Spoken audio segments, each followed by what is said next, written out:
వాడారు. ఎకనామిక్స్లో కీన్స్ అని ఒక ఎకనామిస్ట్ ఉంటారు, ఆర్థిక శాస్త్రవేత్త. ఆయన ప్రభుత్వానికి ఏం చెప్పాడు తెలుసా? సహజ వనరులని మానవ వనరులతో కలిపి ఉత్పత్తి చేస్తే సేమ్ వస్తువులని ప్రజలు కొంటే అక్కడ ఆర్థిక వ్యవస్థ నిలబడుతుంది అని చెప్పేసి అన్నారు. కన్స్యూమరిజం. అమెరికాలో మొత్తం కూడా ఏంటంటే సార్ ప్రైవేట్. అక్కడ అందరూ జాబ్ చేస్తారు, అందరూ కొంటారు, అక్కడ సేవింగ్స్ ఉండవు. ఒరిజినల్ అమెరికన్ ఎకానమీలో సేవింగ్స్ కాన్సెప్ట్ లేదు. వస్తు వినిమయము, ఉత్పత్తి, వినియోగదారులు, ఇదే అనమాట వాళ్ళది. అట్లా చేసుకుంటూ ప్రపంచాన్ని శాసించే స్థాయికి వచ్చారు. గల్ఫ్ కంట్రీస్ తీసుకున్నారనుకోండి, 1974 వరకు కూడా గల్ఫ్లో ఏం లేదు. దుబాయ్ మొత్తం కూడా ఒక ఇసుక ప్రాంతం. వాళ్ళు ఏం చేశారు తెలుసా? అక్కడ ఉన్నటువంటి పెట్రోల్ని అమ్ముకొని ప్రపంచం నుంచి, ముఖ్యంగా భారతదేశం, మిగతా దేశాల నుంచి లేబర్ని తెప్పించుకున్నారు. స్కిల్డ్ లేబర్ తెప్పించుకొని అక్కడ వాళ్ళు కన్స్ట్రక్షన్స్ అవన్నీ స్టార్ట్ చేసుకొని వాళ్ళ ఆర్థిక వ్యవస్థని డెవలప్ చేసుకున్నారు. ఇదంతా మీకు ఎందుకు చెప్తున్నాను అంటే, ఎప్పుడైనా కూడా ఏదైనా కూడా పునాదుల నుంచే స్టార్ట్ అవుతుంది. ఏది కూడా రెడీమేడ్గా ఉండదు. డెవలప్మెంట్ అన్నది గ్రాస్ రూట్స్ నుంచే వస్తుంది. నేను ఒక టిపికల్ మిడిల్ క్లాస్ నుంచి వచ్చిన దాన్ని. ఓకే, ఇందాక చెప్పాను కదా మీలో నన్ను నేను చూసుకున్నాను అని చెప్పి. మా నాన్నగారు సంపాదిస్తే 7 మంది ఆధారపడి ఉండేవాళ్ళం మేము. అలాంటి పరిస్థితి నుంచి ఇప్పుడు మారాయి. ఈ స్టేజ్కి రావాలి అంటే ఎంత ఏమంటారు, డిఫరెంట్ స్టేజెస్ క్రాస్ చేసి వస్తాం కదా. దీనికి కావాల్సింది ఏంటి తెలుసా? ఏం కావాలి చెప్పండి?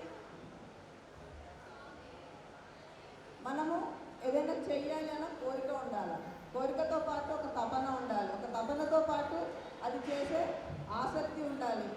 ఆసక్తితో పాటు మన మీద మనకి నమ్మకం ఉండాలి. ఇవన్నీ కలిసినప్పుడు ఏమైందంటే మనం అనుకున్నది టార్గెట్స్ని రీచ్ అవుతాం. ఓకే,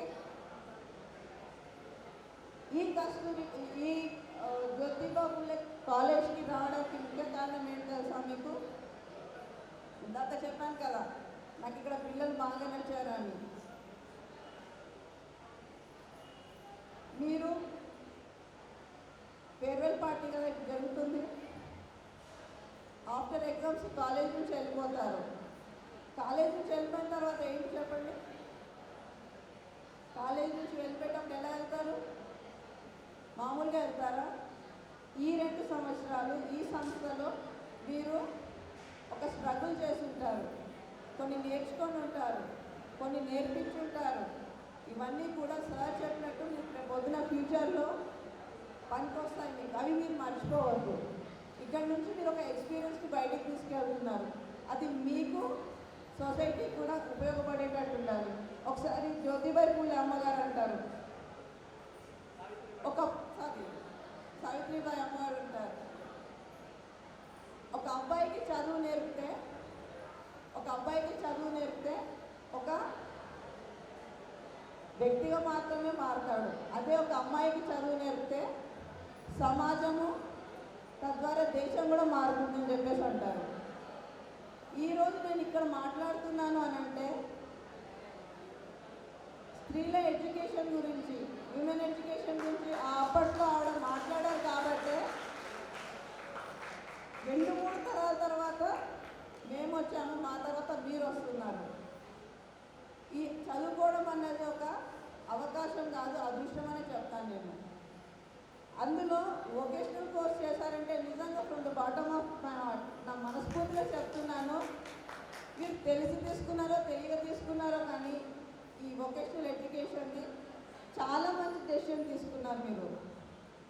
మీరు ఒక గ్రాడ్యుయేషన్ చేయండి, మీరు చదువుకున్న ఈ స్కిల్స్ మొత్తం కూడా ఈ వొకేషనల్ నాలెడ్జ్ని మీరు రేపు ఫ్యూచర్లో మీ ఎంప్లాయ్మెంట్కి యూజ్ చేయండి. ఒక ఆంటర్‌ప్రెన్యూర్స్గా రండి. మీరు ఒక ఉపాధి కల్పించుకోవడమే కాకుండా ఇతరులకు కూడా అవకాశాన్ని ఇవ్వండి. ఇది ఏంటంటే మనకి మనం సంపాదించుకోవాల్సిన రోజులు వచ్చాయి. అమ్మ వాళ్ళు, నాన్న వాళ్ళు, పెళ్ళైన తర్వాత హస్బెండ్, అట్లా కాదు, మనది మనమే సంపాదించుకోవాలి. ఇప్పటి నుంచి నేను చెప్తున్నాను కదా, డిగ్రీ నుంచే స్టార్ట్ చేయండి. మీకు చేతనైనా చేయండి. ట్యూషన్స్ చెప్తారా, లేకపోతే మీకు ఏమైనా స్కిల్స్ ఏమైనా ఉంటే అవి చేసుకోండి. మీకు ల్యాబ్ టెక్నాలజీ గురించి సార్ చెప్తున్నారు, ఏదైనా ల్యాబ్కి వెళ్తారా మీరు?